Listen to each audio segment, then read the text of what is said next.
ओम शांति। बाबा good morning. आज बाबा के 9 अक्टूबर 2023 के महावाक्य हैं।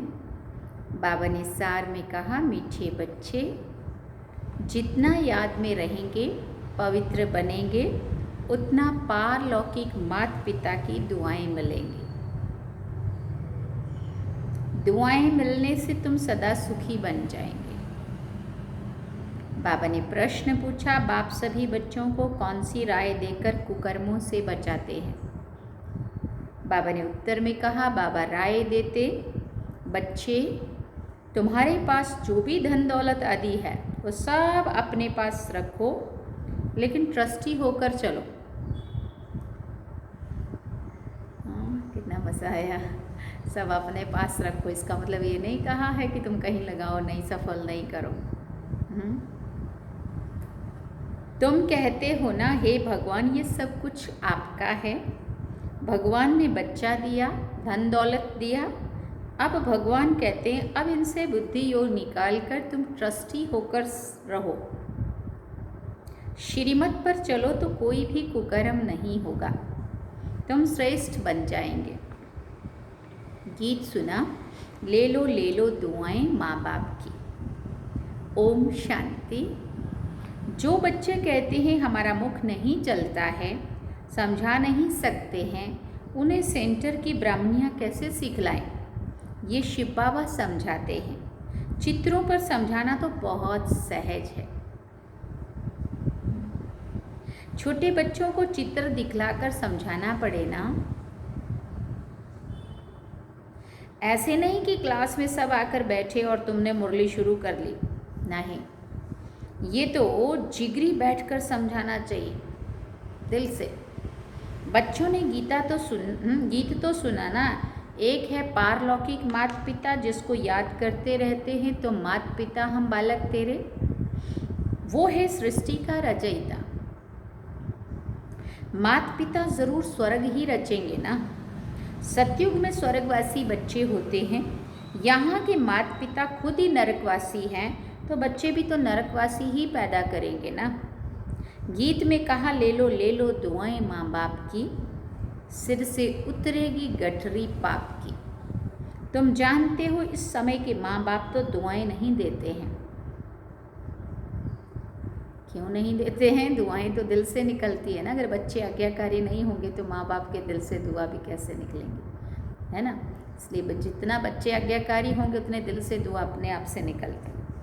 स्वर्गवासी दुआ करते हैं, जो दुआ फिर आधा कल्प चलती है, फिर आधा कल्प के बाद श्रापित हो जाते हैं। खुद भी पतित बनते तो बच्चों को भी बनाते हैं। उसे आशीर्वाद तो नहीं कहेंगे ना। श्राप देते देते भारतवासी श्रापित हो गए। कितना दुख ही दुख है। इसलिए माता पिता को याद करते हैं। अभी वो माता पिता दुआएं कर रहे हैं, पढ़ाकर पतित से पावन बना रहे हैं। यहाँ है आसुरी संप्रदाय रावण राज्य, वहाँ है दैवी संप्रदाय राम राज्य। रावण का जन्म भी भारत में है। शिव बाबा जिसको राम कहते हैं, उनका जन्म भी भारत में है। तुम जब वाम मार्ग में जाते हो तो भारत में रावण राज्य शुरू होता है। तो भारत को ही राम परमपिता परमात्मा आकर पतित से पावन बनाते हैं। रावण आते हैं तो मनुष्य पतित बनते हैं। गाते भी हैं, राम गयो रावण गयो, जिनका बहु परिवार है। राम का परिवार तो बहुत छोटा है और सब धर्म खत्म हो जाते हैं, सबका विनाश हो जाता है। बाकी तुम देवी देवता ही रहेंगे। तुम अभी जो ब्राह्मण बने हो वही ट्रांसफर होंगे सतयुग में। तो अब तुमको माँ बाप की दुआएं मिल रही हैं। माँ बाप तुमको स्वर्ग का मालिक बनाते हैं। वहाँ तो सुख ही सुख है। इस समय कलयुग में है दुख, सभी धर्म दुखी हैं। अभी कलयुग के बाद फिर सतयुग होना है। कलयुग में कितने ढेर मनुष्य हैं। सतयुग में तो इतने मनुष्य नहीं होंगे। जितने ब्राह्मण होंगे वही फिर देवता बनेंगे। वो भी त्रेता तक वृद्धि को पाते रहेंगे। कहते हैं क्राइस्ट से 3000 वर्ष पहले भारत स्वर्ग था बिफोर क्राइस्ट और आफ्टर क्राइस्ट। सतयुग में तो एक ही धर्म, एक ही राज्य है। वहाँ मनुष्य भी थोड़े होंगे, सिर्फ भारत होगा और कोई भी धर्म नहीं होगा, सिर्फ सूर्यवंशी ही होंगे, चंद्रवंशी भी नहीं होंगे। कहाँ होंगे तब तक वो आत्माएं?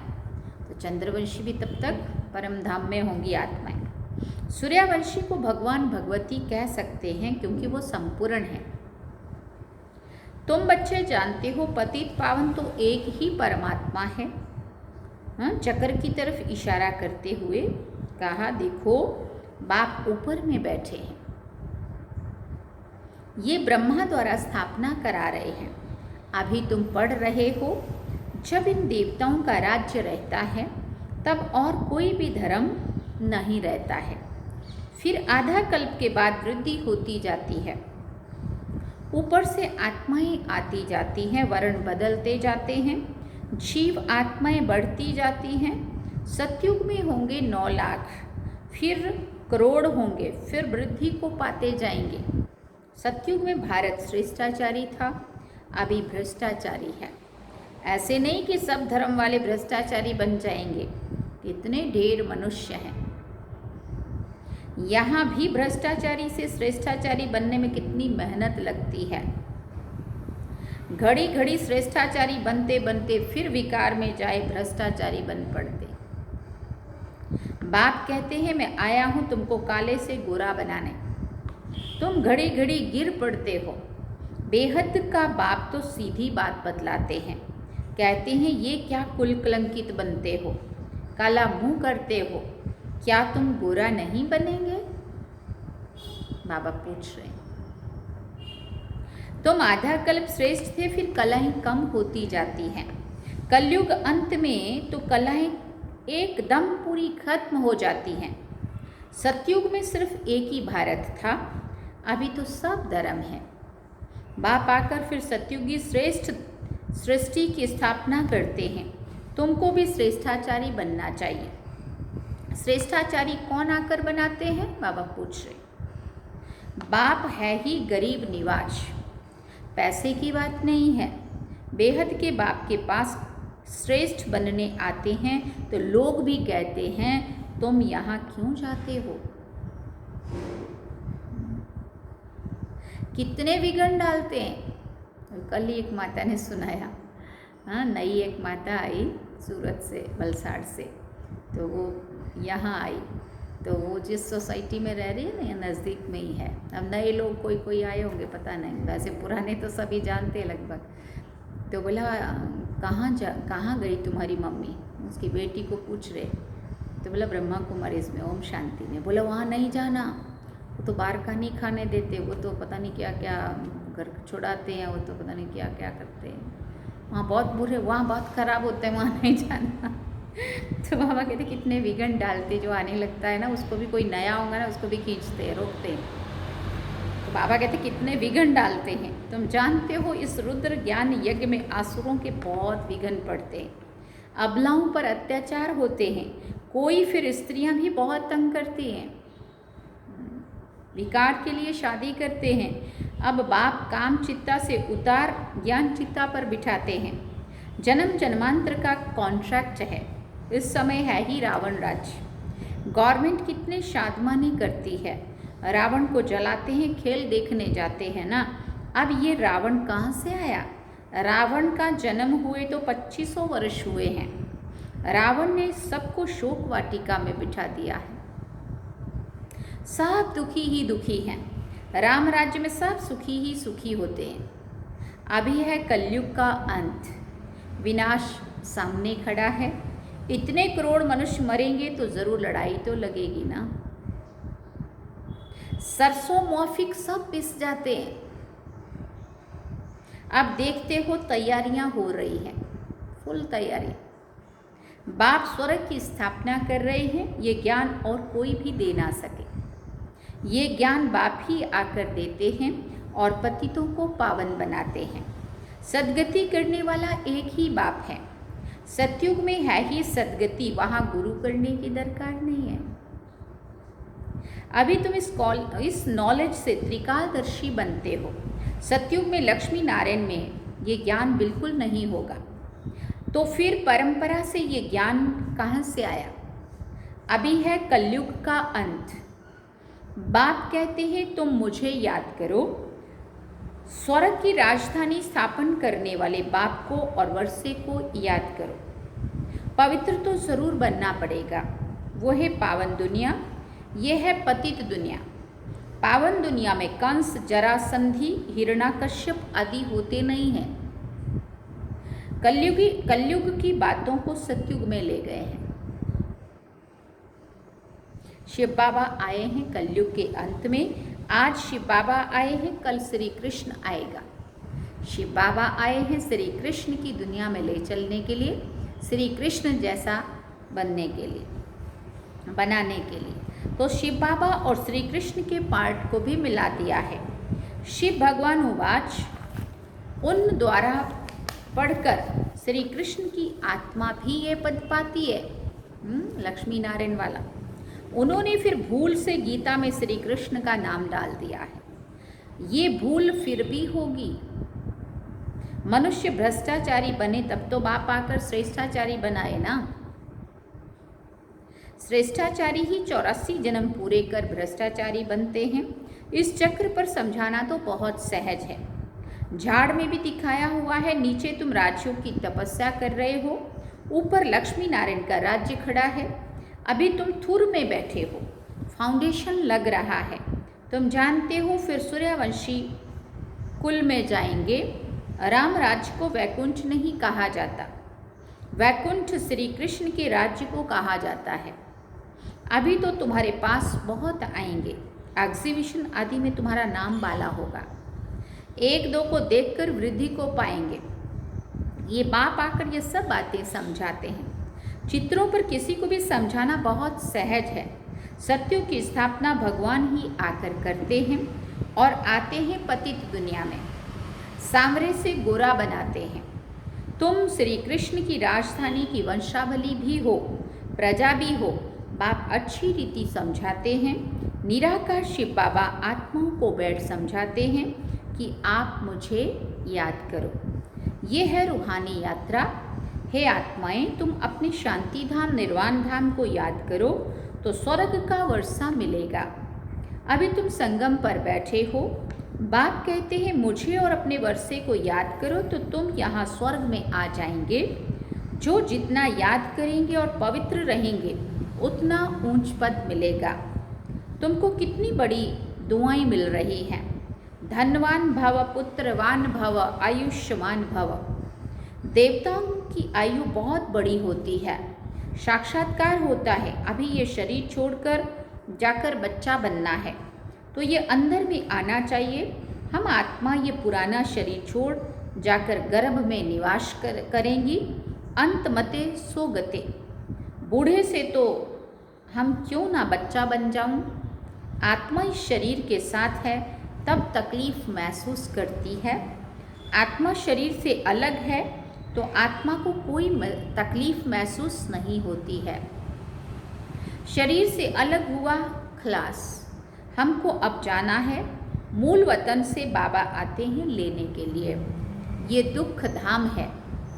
अभी हम जाएंगे मुक्ति धाम। बाबा कहते हैं सबको मुक्ति धाम में ले जाता हूँ। जो भी धर्म वाले हैं सबको मुक्ति धाम जाना है। वो पुरुषार्थ भी मुक्ति में जाने के लिए करते हैं। बाबा कहते हैं मुझे याद करो तो मेरे पास आ जाएंगे। बाबा को याद कर भोजन खाओ तो तुमको ताकत मिलेगी। अशरीरी होकर तुम पैदल आबू रोड तक चले जाओ, कभी तुमको कुछ भी थकावट नहीं होगी। बाबा शुरू में ये प्रैक्टिस कराते थे। समझते थे हम आत्मा हैं, बहुत हल्के होकर पैदल चले जाते थे, कुछ भी थकावट नहीं होती थी। शरीर बिगड़ तुम आत्मा सेकंड में बाबा के पास पहुंच सकती हो। यहाँ एक शरीर छोड़ा, सेकंड में जाकर लंदन में जन्म ले लेते हैं। आजकल बाबा लंदन को बहुत याद कर रहा है। तीन बार, चौथी बार है मुरली में, एक महीने के अंदर अंदर। यहाँ से एक शरीर छोड़ा, सेकंड में जाकर लंदन में जन्म लेते, वीज़ा भी नहीं लेना पड़ता। अभी तो वीज़ा लेने में ही कितना दिक्कत आती है। आत्मा जैसी तीखी कोई चीज़ होती नहीं है। तो अब बाबा कहते हैं, बच्चे हम तुमको लेने आए हैं, अब मुझ बाबा को याद करो। अभी तुमको प्रैक्टिकल में बेहद के पारलौकिक बाप की दुआएं मिल रही हैं। बाप बच्चों को श्रेष्ठ से श्रेष्ठ मत दे रहे हैं। धन दौलत आदि सब तुम अपने पास रखो, सिर्फ ट्रस्टी होकर चलो। तुम कहते भी आए हो, हे भगवान ये सब कुछ आपका है। भगवान ने बच्चा दिया, भगवान ने ये धन दौलत दिया। अच्छा, फिर भगवान आकर कहते हैं, इन सबसे बुद्धि योग निकाल कर तुम ट्रस्टी होकर चलो। श्रीमत पर चलो तो बाबा को मालूम पड़ेगा तुम कोई कुकर्म तो नहीं करते हो। श्रीमत पर चलने से ही तुम श्रेष्ठ बनेंगे। आसुरी मत पर चलने से तुम भ्रष्ट बने हो। आधा कल्प तुमको भ्रष्ट बनने में लगा है। 16 कला से 14 कला बनते हो, फिर धीरे धीरे कलाएं कम होती जाती हैं, तो इसमें टाइम लगता है ना। अच्छा, मीठे मीठे सिकिल दे बच्चों प्रति माता पिता बाप दादा का याद प्यार और गुड मॉर्निंग। रूहानी बाप की रूहानी बच्चों को नमस्ते। हम रूहानी बच्चों की रूहानी माता पिता बाप दादा को दिलवा चांद सिकवा प्रेम से याद प्यार गुड मॉर्निंग नमस्ते। थैंक यू बाबा, शुक्रिया बाबा। अवधारणा के लिए मुख्य सार है, पहला पॉइंट, चलते फिरते अशरीरी बनने का अभ्यास करो। भोजन एक बाप की याद में खाना है। दूसरी बात, माता पिता की दुआएं लेनी है। ट्रस्टी होकर रहना है, कोई भी कुकर्म नहीं करना है। वरदान में बाबा ने कहा, अनासक्त बन, लौकिक को संतुष्ट करते हुए भी ईश्वरीय कमाई जमा करने वाले राजयुक्त भव। अनासक्त बन, देखो कोई अटैचमेंट नहीं होनी चाहिए, लेकिन अगर लौकिक के प्रति कोई जिम्मेवारी निभानी भी पड़ती है, हाँ, तो उनको संतुष्ट भी ज़रूर करना है उसके प्रति। अनासक्त बन, लौकिक को संतुष्ट करते हुए भी ईश्वरीय कमाई जमा करने वाले राजयुक्त भव। कई बच्चे लौकिक कार्य, लौकिक प्रवृत्ति, लौकिक संबंध संपर्क निभाते हुए अपनी विशाल बुद्धि से सबको संतुष्ट भी करते और ईश्वरीय कमाई का राज जानते हुए विशेष हिस्सा निकाल लेते। ऐसे इकोनॉमी और एक नामी वाले अनासक्त बच्चे हैं जो सर्व खजाने, समय, शक्तियों और स्थूल धन को लौकिक से बचाकर भी इकोनॉमिकर मतलब बचाकर अलौकिक कार्य में फ्राक दिली से लगाते हैं। जबरदस्त उदाहरण है, अभी कल परसों का ही बात है। देखो कैसे बाबा कहता है, कई बच्चे लौकिक कार्य, लौकिक प्रवृत्ति, लौकिक संबंध संपर्क निभाते हुए भी अपनी विशाल बुद्धि से सबको संतुष्ट भी करते और ईश्वरीय कमाई का राज जानते हुए कि जो लगाएंगे, जो करेंगे सो पाएंगे। जो हाथ से, जो गुजराती में कहते हैं, जे हाथे ते साथे, जो हाथ से कर लेंगे वही साथ चलेगा, वो सब जानते हैं। लेकिन फिर भी लौकिक को भी संतुष्ट करते हुए, जानते हुए विशेष हिस्सा भी निकाल लेते, उनको भी संतुष्ट करते, लेकिन फिर भी युक्ति से बाबा का भी निकाल लेते। ऐसे एक नामी इकोनॉमी वाले अनासक्त बच्चे हैं जो सर्व खजाने, समय, शक्तियाँ और स्थूल धन बाबा के कार्य में लगाते हैं। लौकिक से इकोनॉमी कर, लौकिक से बचत करते हैं और अलौकिक कार्य में फ्राक दिली से लगाते हैं। कल के परसों की बात है, भाई का फ़ोन आया, 10,000 स्क्वायर फीट जगह में से 4,270 स्क्वायर फीट जगह बाबा को दे दी और बाजू में अपना घर बना है। अब जगह तो दी करोड़ों की जगह है वो, लेकिन बोला नहीं, पैसा भी मुझे ही लगाना है। पहले बोला नीचे जो लगेगा वो मैं लगाऊंगा। 30 लाख रुपया एक बार ही लगा दिया। फिर बोला कि अब सोचा अब कैसे होगा, और भी कुछ कम पड़ेगा, हाँ उसमें तो बहुत खर्चा होगा। बेटी को बोला, देखो बेटे ने भी ज़मीन देने दी, बच्चों ने ज़मीन भी देने के लिए किसी ने मना नहीं किया, क्यों देनी है, हाँ, क्योंकि वो तो ज्ञान में नहीं चलते हैं, माँ बाप चलते हैं। लेकिन माता पिता ने जो कर दिया वो फाइनल, 2.5 से 3 करोड़ की ज़मीन लगाई, ऊपर से 1 करोड़, पहले तो 30 लाख बाप ने, माँ बाप ने लगाया, फिर बच्ची को बोला कि तू भी कुछ कर।